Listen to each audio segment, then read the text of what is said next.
Assalamualaikum warahmatullahi wabarakatuh. Kembali lagi bersama channel Sejarah Nusantara. Nah teman-teman, kali ini Sejarah Nusantara akan mengungkap misteri menegangkan di balik pusaka Aji Rompi Ontokusumo milik Sunan Kalijaga. Selamat menyaksikan. Siro ingkang sinuwun Kanjeng Sunan Kalijaga atau Sunan Kalijaga adalah seorang tokoh Wali Songo lahir pada tahun 1450 Masehi dari Raden Ahmad Sahuri, seorang adipati Tuban yang ke-8, dan Dewi Nawangarung putri Raja Kidang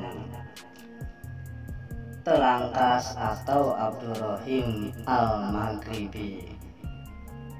Dikenal sebagai wali yang sangat lekat dengan muslim di Pulau Jawa karena kemampuannya memasukkan pengaruh Islam ke dalam tradisi dan budaya Jawa. Dia adalah putra Adipati Tuban yang bernama Tumenggung Wiladikta atau Raden Sahur. Sunan Kalijaga sebagaimana disebutkan memiliki banyak nama dan gelar, yakni Raden Syahid Lokajaya, Syekh Malaya, Raden Abdurrahman, Pangeran Tuban, Ki Dalang Sida Brangti, Ki Dalang Bengkok, Ki Dalang Kumendung, dan Ki Unehan. Berdasarkan satu versi masyarakat Cirebon, nama Kalijaga berasal dari desa Kalijaga di Cirebon. Pada saat Sunan Kalijaga berdiam di sana, ia sering berendam di sungai atau kali. Sunan Kalijaga disebutkan sebagai seorang pemimpin pejuang mubalik, pujangga, dan filosof. Sosok Sunan Kalijaga juga digambarkan sebagai seorang wali yang kritis, banyak toleransi, berpandangan jauh, dan memiliki perasaan yang mendalam. Selain itu, sosok Sunan Kalijaga juga digambarkan sebagai pencipta cerita-cerita wayang yang disesuaikan dengan ajaran Islam. Sunan Kalijaga juga disebutkan sebagai sosok yang dapat mengawinkan adat dan ajaran Islam.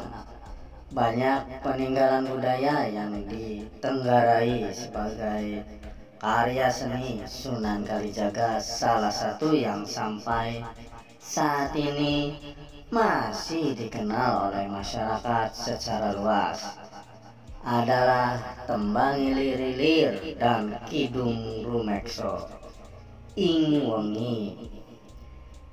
Bahwa Sunan Kalijaga adalah pengubah kedua tembang tersebut.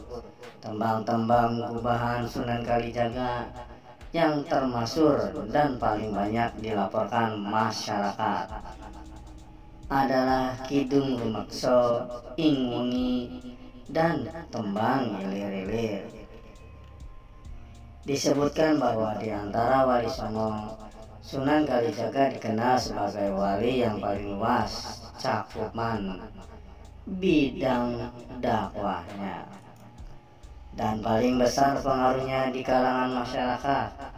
Sebab selain berdakwah dengan cara berkeliling dari satu tempat ke tempat lain sebagai dalang, selain itu juga penggubah tembang memanjang atau tukang dongeng keliling, penari topeng, perancang pakaian, perancang alat-alat pertanian, penasehat sultan, dan pelindung rohani kepala-kepala daerah. Sunan Kalijaga juga dikenal sebagai guru rohani yang mengajarkan tarekat Syattariyah dari Sunan Bonang, sekaligus tarekat Akmaliyah dari Syekh Siti Jenar, yang sampai saat ini masih diamalkan oleh para pengikutnya di berbagai tempat di Nusantara.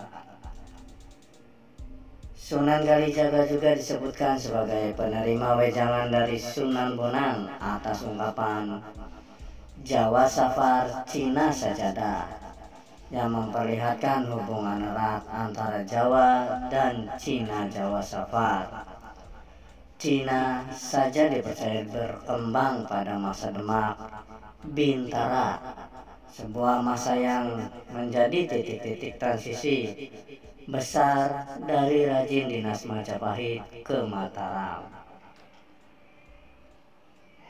Ungkapan ini merupakan wejangan Sunan Bonang kepada Raden Mas Said sebagai baik murni ungkapan jiwa sama Cina dapat diartikan sebagai Jawa mulia dan Cina tua, sebagaimana diketahui bahwa Raden Said atau Sunan Kalijaga merupakan murid Sunan Bonang, dan Sunan Bonang yang menginsafkan Raden Said atas tindakan tercelanya sebagai seorang perampok.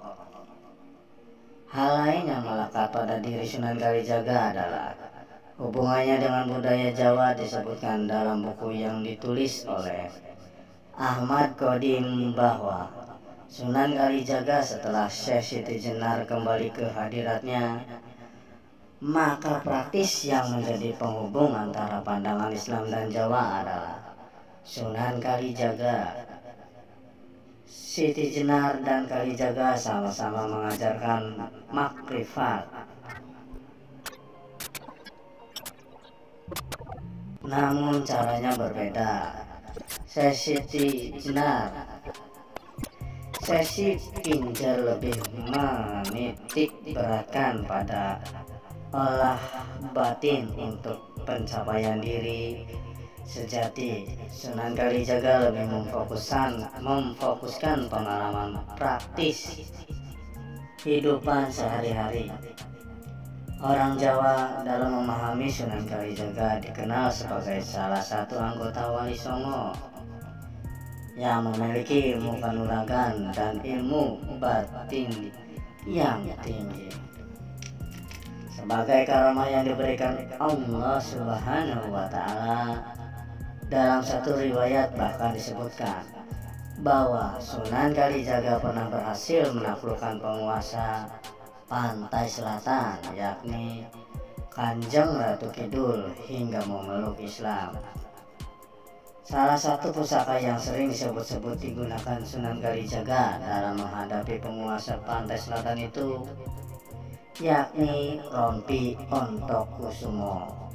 Hal ini bermula ketika semua daerah di wilayah pantai selatan dilanda hujan badai yang sangat hebat. Wabah penyakit pun merajalela. Pagebluk yang ditimbulkan oleh kejahatan Nyi Roro Kidul merenggut jiwa siapa saja. Melihat kenyataan ini, Sunan Kalijaga lalu mencoba melawan wabah penyakit yang diciptakan Nyi Roro Kidul, dan Sunan Kalijaga bertarung dengan Kanjeng Ratu Kidul. Namun sang wali mengalami kekalahan. Setelah kekalahan itu, Sunan Kalijaga mendapat wangsit atau petunjuk yang mengatakan untuk mengalahkan Nyai Ratu Kidul, Kanjeng Sunan Kalijaga harus menghatamkan Al-Quran. Lalu sang Sunan menghatamkan Al-Quran di Masjid Tua dengan disaksikan beberapa anggota Wali Songo. Konon setelah usai menjalankan sholat subuh berjamaah, para wali menemukan kulit kambing pada hari Kamis Legi malam Jumat. Baik kulit kambing tersebut kemudian disebut menjadi rompi dengan rajahan oleh Sunan Bonang. Rompi inilah yang kemudian disebut sebagai rompi Ontokusumo. Konon setelah selesai rompi ini lalu sempit digunakan oleh Sunan Bonang, lalu coba digunakan oleh para wali songo lainnya, tetapi tetap saja tak muat. Namun saat Sunan Kalijaga mencoba menggunakannya, rompi tersebut muat. Rompi Otokusumo sendiri kemudian diberikan ke Kanjeng Sunan Kalijaga. Ketika mengenakan rompi ini, Sunan Kalijaga menjadi lebih kuat. Kekuatan yang terkandung dalam rompi Otokusumo konon sangat luar biasa, bahkan para sunan pun tak dapat menyimpulkan secara pasti cahaya yang terkandung dalam rompi tersebut. Sejak saat itu Kanjeng Sunan Kalijaga selalu mengenakan rompi sakti.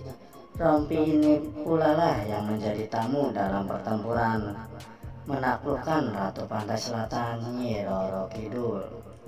Pada saat ini rompi atau baju Otokusumo milik Sunan Kalijaga masih tersimpan di Museum Keraton Solo. Setiap memperingati Hari Raya Idul Adha, warga selalu menggelar acara jamasan terhadap rompi Otokusumo. Prosesi upacara jamasan ini dihadiri oleh keturunan Sunan Kalijaga, baik yang ada di Keraton Solo, Keraton Yogyakarta maupun dari Surabaya. Raden Agung S yang merupakan cucu dari Sunan Kalijaga mengatakan tradisi penjamasan pusaka tersebut merupakan wasiat dari Sunan Kalijaga untuk mensucikan pusaka kesayangannya itu. Beliau berwasiat, sebelum meninggal aku mengku besok yang wis kepareng akik swan ingkang maha kuat selehno ning dhuwur peturon kejaba kuwi sawise aku kukut agemanku jamasana.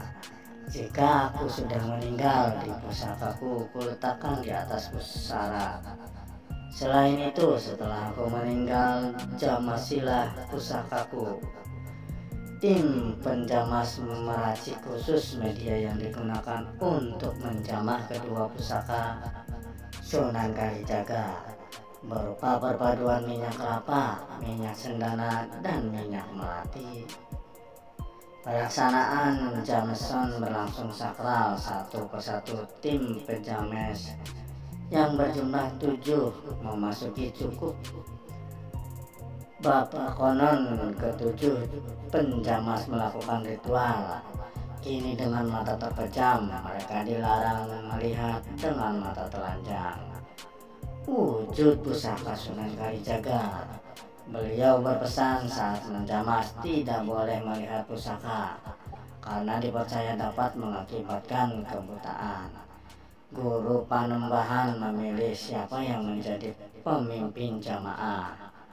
Ungkapnya, Sunan Kalijaga juga merupakan sosok yang multitalenta.